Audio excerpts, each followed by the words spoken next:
talk a bit about on the offensive side of the ball. How well do you think it matched up to what you're hoping to accomplish tonight as far as offensive production?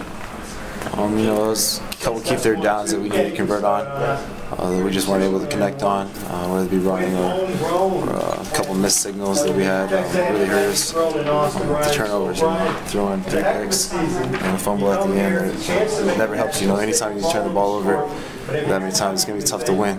A couple of guys made some great plays on it, but being a quarterback, you can't turn the ball over. Talk about the performance Jeff Fuller had tonight from your perspective, throwing to him. Jeff had a great game. We knew he was going to have a great game coming in here. We thought that he matched up well against Patrick Peterson, and we were very confident in his abilities, and he just showed what he could do tonight.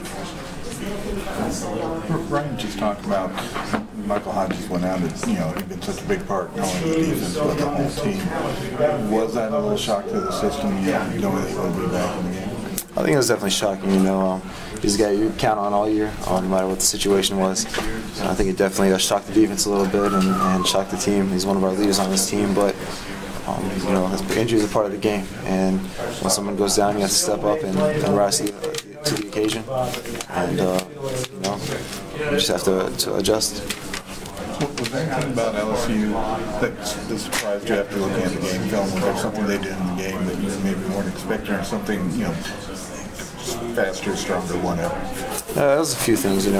They played a bit more hard press coverage than we saw on film. On film they like to bump bail a lot and back out of there, but there was a few times when we weren't able to get off the line, and they really hurt our progression and hurt our offense as a whole. So. They definitely did change that up a little bit, but they are who they are. They pressured a lot, played a lot of man, and we saw that coming in, and that's what they did. Not the way you want to end the season, obviously, but can you learn from this experience going and kind of use this as motivation going into the offseason? It's definitely going to be motivation. Anytime you have a tough loss like this, it hurts. It hurts deep, and it's tough to look forward to next season right now, but. Once a couple weeks pass or whatever, you start working towards next year, then we'll see what we built on this year and can improve on, and have high expectations for next year.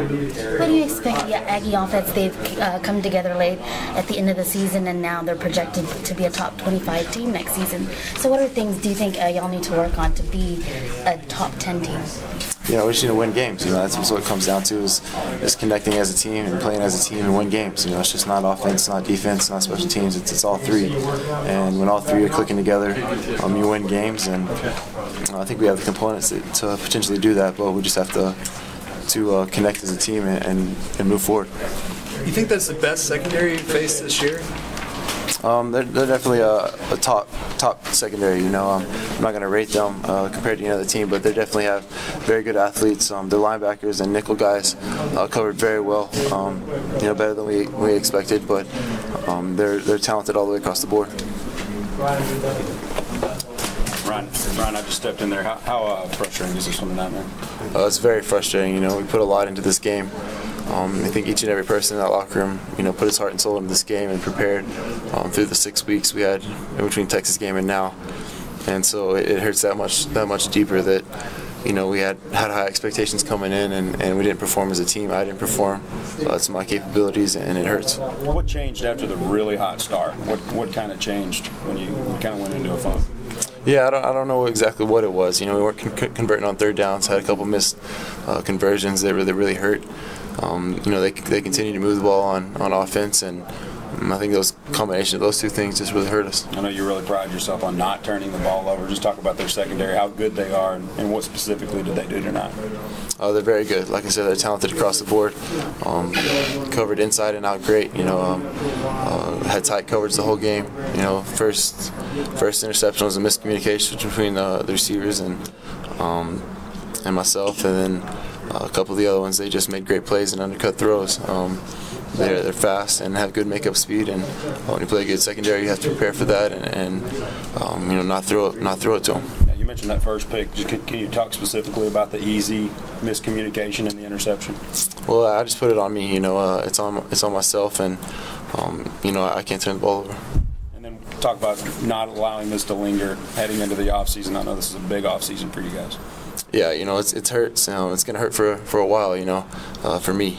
My performance definitely hurts, and, there's no game to look forward. It feels like regular season, I could get over it a lot faster, back to work on Monday. But being a bowl game and, a long layoff before we start working again, it's going to hurt for a while. But, once we start working for next year, you put this one behind you and learn from it, learn from this whole season, and we should be excited about next year. Is there a specific point you thought maybe the game turned or the momentum shifted? No, I don't know one point. There was a point in there in the second quarter. I don't think we scored any points, and or very few. I don't remember exactly what it was, but they were moving the ball and we weren't. And when you put those two together, the game turns fast. So it was a combination of offense and defense that we weren't performing well. I turned the ball over twice at the end of the half, and anytime you do that, it kills your momentum.